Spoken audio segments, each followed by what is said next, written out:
Hiya, we've got a yz125 2010 model in shop, new in. Conrod failure, big end failure. Caught it just in time. I think there's some detonation issues as well. Get a replate on that, and there's parts missing out of power valve, but it looks of it at first glance. I'm gonna have to do something with this.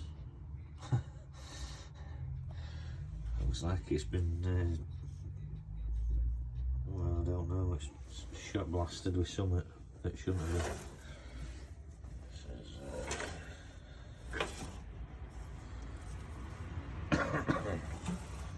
Pardon me. Sprocket looks well.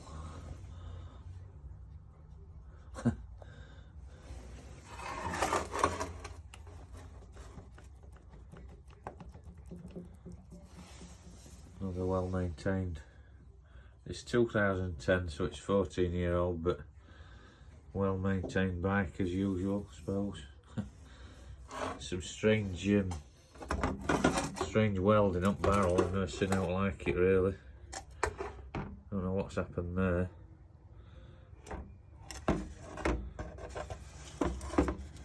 Don't know what's happened there. There's no.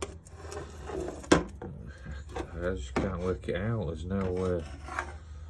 Unless it had cracked or something, and it was leaking water out of there.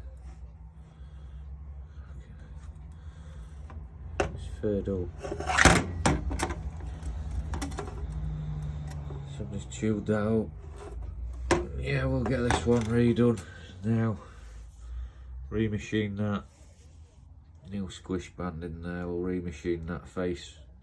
Mill a new face on that. Put a new squish band in there. New piston, Conrod, main bearings, have a look at gearbox bearings, sprocket, clean everything up, and I'll get stripping it down on fast forward, old fast forward.